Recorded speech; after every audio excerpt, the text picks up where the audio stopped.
आपका। आप देख रहे हैं पंचायत आज तक, आपके साथ हूं मैं नेहा बाथम।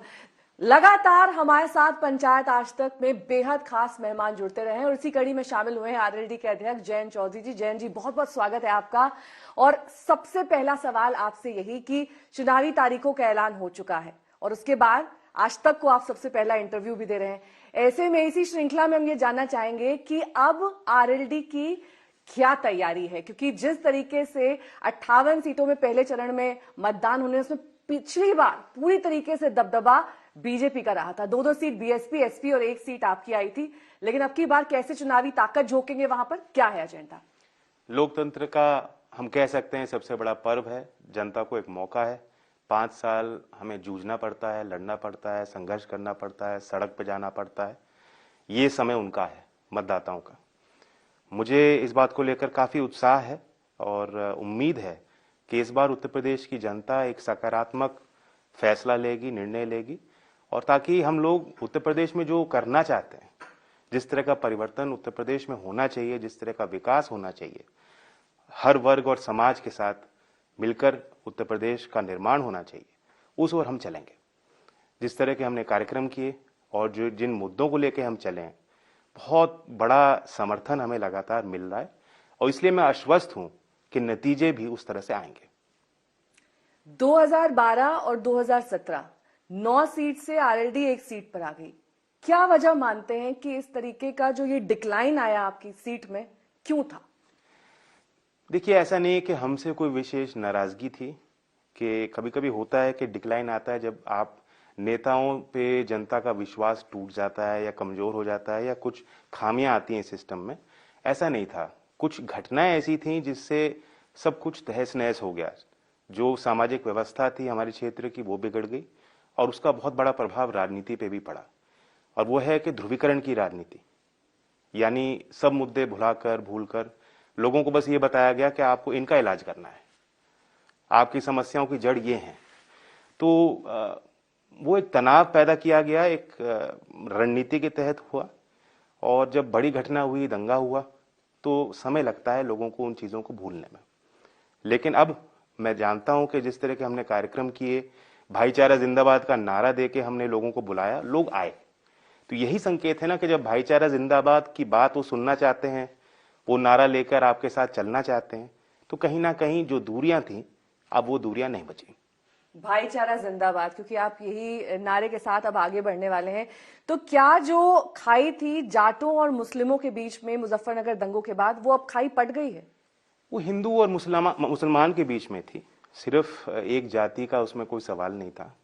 और मैं मानता हूं कि अब वो दूर इसलिए हुई है क्योंकि दोनों वर्गों ने खोया ही खोया। किसी ने कुछ हासिल नहीं किया।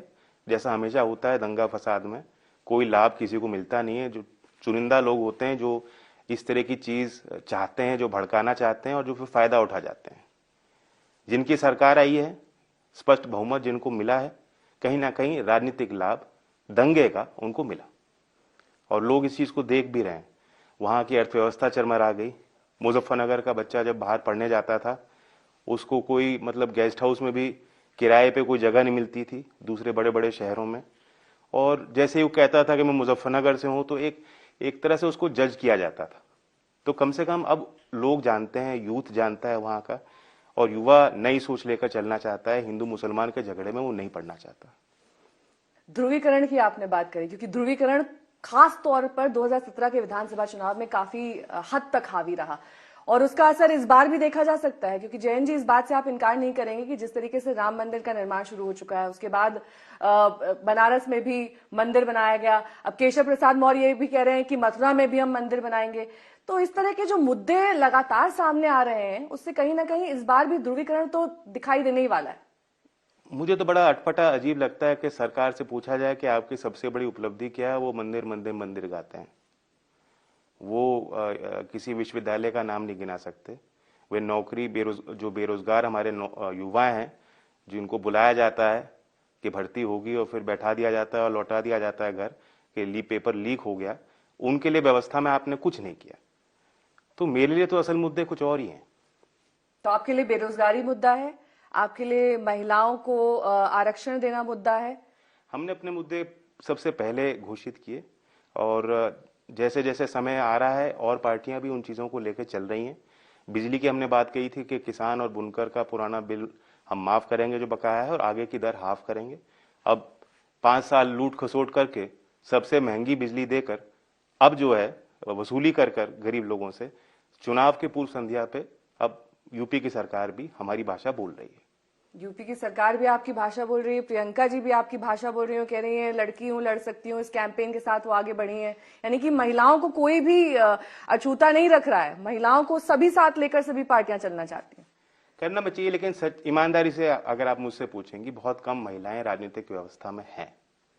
तो ये एक बड़ा सवाल है। सिर्फ एक चुनाव के मद्देनजर हम इस चीज को नहीं देखें, लंबे समय तक हम देखें कि जब, क्योंकि मैं एक राजनीतिक संगठन का अध्यक्ष हूं, मैं खुद देखता हूं कि जिस तरह की सभाओं में भागीदारी और रुचि होनी चाहिए वह नहीं है। वोट कर रही महिलाएं, लेकिन आगे बढ़कर वो हिस्सा नहीं ले रही। तो संगठन में भी ज्यादा महिलाओं को तरजीह दिया जाए, और टिकटों में भी जहां बंटवारा हो, तो जब टैलेंट मिलेगा तो उन्हीं में से आप छांट के चुनाव लड़ाइए।